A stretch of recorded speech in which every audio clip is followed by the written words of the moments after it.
sir ಇಲ್ಲಿ ನೋಡ್ರಿ tool box ಬಂದಾರ ಅನ್ನಗಳ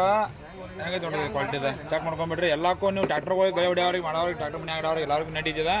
ಕೈಲಿ ಅನ್ನೋದ್ರಾಗ ರಿವರ್ಸ್ ಉಚ್ಕೋಬೋದು ಹಿಂಗೆ ಉಲ್ಟಾನ ಉಚ್ಕೋಬೋದು ಇವ್ರು ಹಿಂಗೆ ಹಾಕಿ ಹಿಂಗೆ ಬರೀ ಕೈಲಿ ತಿರುಗಿ ಸರ್ ಸಾಕು ಕಟ್ಟಮಟ್ಟಿ ಒಳಗೆ ಉಳಿಸೈತಿ ಇದ್ರ ನೀವು 32 ನಂಬರ್ ಬಣ್ಣದವನ್ನ ಯಾವ ಬೋಲ್ಟ್ ಎಲ್ಲಿ ಹಚ್ಕೋಬೋದು ಮುಖಬಿಡ್ತದೆ ನಂಬರ್ ಎಲ್ಲ ಇಂಟ್ರಿಗ್ಯಾವು ಜಾಸ್ತಿ ಬರೀ 1350 ರೂಪಾಯಿ ಜನ ನೀವು ಆನ್ಲೈನ್ ಆರ್ಡರ್ ಹಾಕೋಬೋದು ಇಲ್ಲೂ ಬಂದು ಒಯ್ಬೋದು ಅನ್ನಗಳು ಯಾವ್ದು ಯಾಕೆ ಬಂದ್ರೆ ಕೇಳೋಂಬರಿ ಒಂದು ಕ್ಯಾಮ್ರಾನ ತೊಗೊಂಡ್ರೆ ಅನ್ನಗಳ ಅಣ್ಣ ಯಾವ್ರ ನಿಮ್ದು ಸೌಂದ ತಾಲೂಕು ಕಸ್ಕೊಂಡಿರಿ ಮತ್ತು ಅಲ್ಲಿ ಮೊದಲು ಬಂದಿರಲ್ಲ ನೀವು ಮೊದಲು ಏನು ತೊಗೊಂಡಿದ್ರಿ ಅಣ್ಣ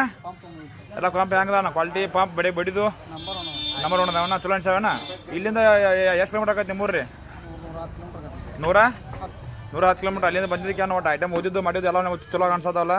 ಮತ್ತು ಈಗ ಇನ್ನೂ ಯಾಕೆ ಟೋಲ್ ಬಾಕ್ಸ್ ಒಂದು ಕ್ಯಾಮ್ರಾ ಒಂದು ಆಲ್ರೆಡಿ ಬುಕ್ ಮಾಡಿದ್ರಣ್ಣ ಈ ಎಲ್ಲ ಕ್ಯಾಮ್ರಾ 3 ಲೆನ್ಸ್ ಎಲ್ಲ ಖಾಲಿ ಆಗ್ಯಾವಣ್ಣ ಮತ್ತೊಂದು ಬೇರೆ ಕಂಪ್ನಿ ಒಳಗೆ ಇವಿ ಕಂಪ್ನಿ ಬಂದವಣ್ಣ 24 ರೆಕಾರ್ಡಿಂಗ್ ಆಗುವ 3 ಲೆನ್ಸ್ ಅದಾವು ಅವನು ಬಂದು ಒಯ್ಬೋದು ಮತ್ತು ನಿಮ್ಗೆ ವಾಪಸ್ 80% ಅದಾವು 11,000 ರೂಪಾಯಿ ಅವು ಬಂದು ಒಯ್ಬೋದು ಮತ್ತು ನಿಮ್ಗೆ ಸೋಲಾರ್ ಅದಾವಣ್ಣ ಅವು ಬಂದು ಒಯ್ಬೋದು ಎಲ್ಲ ಆನ್ಲೈನ್ ಆರ್ಡರ್ ಹಾಕೋಬೋದು ವೆಬ್ಸೈಟ್ದಾಗ ಎಲ್ಲ ನೀವು ಚೆಕ್ ಮಾಡ್ಕೊರಿ ಪಂಪನ್ನ ಎಲ್ಲ ಫುಲ್ ಸ್ಟಾಕ್ ಅದಾವು ಬಂದು ವಿಸಿಟ್ ಕೊಡ್ರಿ ಓಕೆ ಎಲ್ಲ ಸರಿ ಅಣ್ಣ ಓಕೆ